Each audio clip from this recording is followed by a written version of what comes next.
Hey everyone, Staci Wallace here with another episode of Warrior DNA, where we're creating marketplace leaders who lead from a higher standard with a real passion to make life better for many. I'm excited about today because today we are going to talk about you. We're going to talk about your story. We're going to talk about the power of your story and really what that means not only to your life, but what does it mean to your business? What does it mean to the impact you're going to have on the marketplace and the world around you? Now, chances are you're either a home-based business entrepreneur, you're working in a traditional job, or you're running a company. Maybe you own a company. Maybe you're an executive in a company. Maybe you're a mom and your company are the kids that you run every day, all the diapers and the bottles. No matter who you are or what your role is in life, you actually are a leader that God wants to use in a magnificent way to bring about change in the marketplace. Now today, obviously, my heart goes out in South Texas. There was another shooting where a lot of people were killed.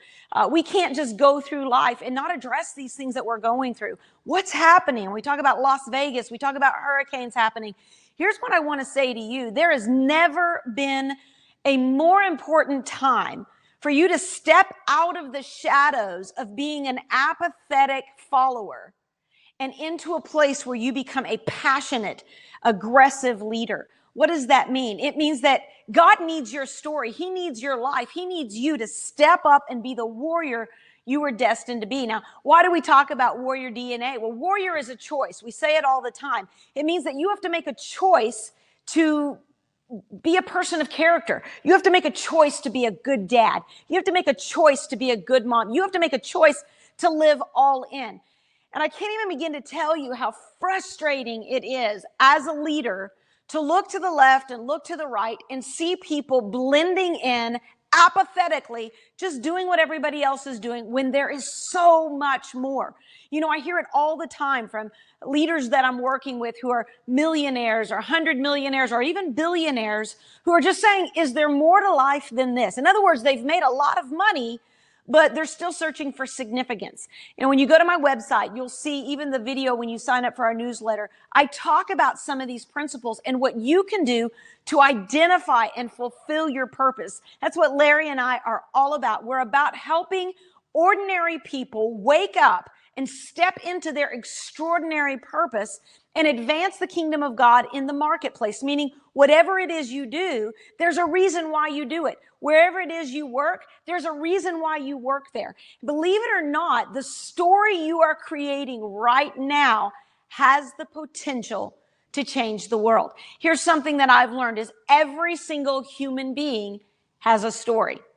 And every single story can change the world. You know, Lewis Howes said recently, I was watching one of his online seminars, and he said something that was very, very profound. He said, you know, if you'd spend less time trying to sell to your brand to others, making your brand look perfect, spend more time telling a story that's compelling to your customers or your listeners that says that you really connect with them, that you're real, that you have a history that's really setting you up for your destiny. And what I find so many times is that we walk around wanting to be perfect, but I know, you know, yesterday I spoke with a bunch of leaders, about 150 entrepreneurs, successful entrepreneurs, and I was speaking to them. I said, is there anybody in this room right now who has a perfect life? Of course, there's no one. Is there anybody in here right now that hasn't gone through something absolutely unbelievable? Of course, everybody raises their hand that they had. I said, somebody tell me something you've been through that is devastating. I mean, something that maybe you're going through it right now. This is not a church service that I'm at. This is just a business meeting of real people wanting to make real money and make a real difference. I said, tell me something you're going through right now. Well, one guy raised his hand. He said, my mother just passed away. And I said, that probably crushed your heart, right? He said, yes, it did. And I said, as a businessman, I was pretty authentic and transparent for you to share that today. And he's tearing up in his eyes. And I said, I want you to watch just a second. I said, how many of you have had somebody die that you deeply, deeply love? The entire room's hand went up. Again, a story people can relate to. I said, who else has a story here right now that right now you feel very lonely in your story, like there's probably no way somebody could relate to you? And a gentleman raises his hand and he said, I've just been diagnosed of a brain tumor. Again, this is a business meeting. And I said, first off, you're probably thinking, what's she going to say to that? And I'm going to say, number one, we're going to pray for you. We're going to right now in this marketplace setting, we're going to come and be around you because you just said you feel lonely in that. You know what? There's a place for your story in everything that you do. And I said to that gentleman and everybody that was watching, I said, right now you're probably trying to figure out, God, why me? Why a brain tumor and why me? And this was a gentleman, his wife just left him, like recently just left him. His story is devastatingly difficult. And I said, well, I want to tell you something. I'm going to believe God for your healing because I do believe in a God that heals. And I believe he's the same yesterday, today, and forever. But I'm also going to believe that you don't let the tumor be the end of your story. Now, I'm going to believe that you're going to be healed. But I'm also going to believe that when you go to the doctor to have that tumor looked at or have it removed, that number one, it's either gone because of a miracle, or number two, that the people that you meet, the nurses, the doctors, the person that's going to give you the anesthesia, the people that are going to come check your heart rate, you have the ability to turn a negative into a positive by letting your story take you into a room that you would never otherwise be located. And then when you're in the room with those nurses and you're in the room with that doctor and you're in the room with all of those people that you'd otherwise not know, let your light so shine before men that they see your good works, they see your spirit, they see your attitude, and then it brings glory to God. And here's what I want to say to you. I'm going to give you some practical examples on how your story can not only change people's lives, that's the transformational side, but remember, we're not only transformational, we're also transactional because we got to live, we got to make money. So how does your story also create transaction? Well, this is the powerful part that Lewis Howes said. Stop trying to be perfect to your customers. Be transparent, be relevant. Let them see, hey, let me tell you where I got started. This is what I want to show you today. I'm going to show you a 3-step formula that allows you to create a story out of your history that actually creates not only transformation, but can also be a magnetic to transaction. It can be a magnet to transaction. Watch this. The first step is when I. Now, I want you to think about, the history of who you are. I'm going to give you I'm going to make this up as we go along, right? So when I was at my last job, okay, I'll just go for real. When I was at my last job, I was senior vice president of a major, major brand. And as senior vice president of a major brand, I didn't get to spend time with my family. Actually, we lived in Texas. The brand company was actually in Washington. So I had to fly out to Washington. I spent days and days and days away from my family. Then I'd fly home then I'd have to fly back to the office. I was tied to a desk. It was high stress. And I felt like I was losing a piece of me by building this brand. Number two, then I was introduced to a company that actually gave me the freedom to work from home. A guy connected with me on Facebook. He had been kind of dripping on me for 2.5 years, telling me about his home-based business. He told me about it, and when I really came to the place where that company was closing down, that company was not creating the movement that it needed, I listened, and I ended up connecting with this person, and not only did I have great success, but number three, now I'm able to live the life of freedom. I'm able to write books. I'm able to speak. I'm able to communicate where I want to. I'm able to sing where I want to. My dream, my sweet spot is being able to connect with people, speak into their lives. So remember, when I, then I, now I. If you can think about your story, when you were broke or when you were overweight or when you were searching for something or when you were lonely, whatever your when I was, then I. You've got to find that moment of transaction, that moment of shift in your life. Was it, then I went to my church and I met these great people, or then I connected with this company, then I gave my life to the Lord. Whatever your then I is, this is your transition piece. This is the history, right? This is history. This is transition. And this is destiny.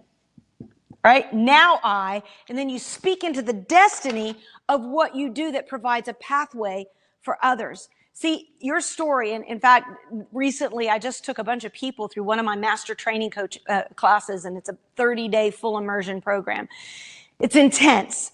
And so we get past the, hey, how you doing? I'm fine. How you doing? And I say, no, I want to know how you really doing. In fact, today my daughter had a friend come over, and she's in the back of my car when we were driving home from church. And I said, hey, sweetie, how you doing? She goes, I'm good. I waited, and I said, how you really doing? Pause. She says, I'm good. When she got to my dinner table, I said, baby, how you really doing? And that's when the transparency is able to open up. See, beyond the superficial of trying to be perfect for the world, when you can become transformational and you can become transparent with your story, people will be more drawn to your story and the overcoming victory that you possess than they will your product, ever. Than they will your church, than they will whatever it is you're trying to sell. You know, I wrote a song that said, it was called Show Me Love. And I never published it, I never did it, but it was show me love, show me love, show me everything you say that your Jesus is made of. Show me love, show me love, show me everything you say that your Jesus is made of. In other words, don't tell me about your Jesus, don't tell me about your God, don't try to preach to me or teach. We don't need more preachers. We don't need more teachers. This was the verse. What we need are examples or stories of what you're telling me. Your life is a story. Some of those people that went through that class had been literally physically abused, chained to cars. One of them treated like an animal, sister chained into a room. I mean, stories just have no idea who's standing around. Yesterday, a dear friend of mine lost his wife. He lost his mother not too long ago. 2 kids died in a car accident. And last night when I was speaking to him, he said, it's very difficult to believe that God has a purpose for me, that God even loves me. And in that moment, I said to him, now it's obviously got to be very sensitive in a moment like that. But I know that your story has served on a platter. You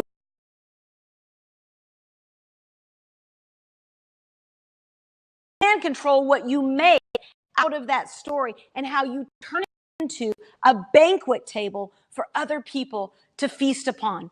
You know, you may right now be in the 3rd act of your play. Now, I don't know if you watch musical theater, but for years I was, doing all kinds of musical theater and traveling and singing and dancing and acting. This is when I was younger. And it's amazing to me that the 3rd act of the play is always the climactic drama, right? It's like somebody takes somebody's princess or somebody, the bad guy just goes completely haywire. Why is it important that there be a 3rd act?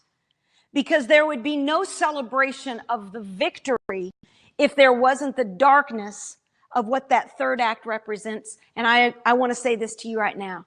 You may be in the 3rd act of your play. It may be dark. Your story may not have a great ending yet.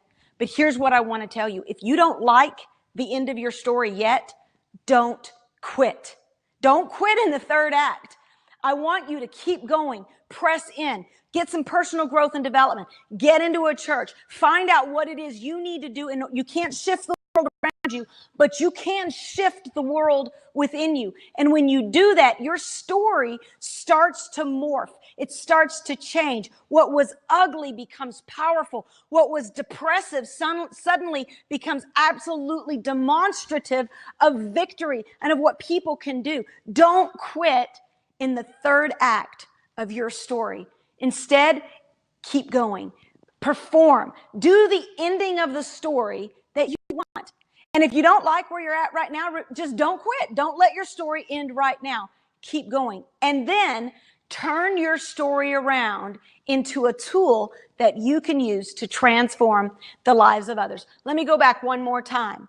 When that's where you've come from. Then that's your transition point.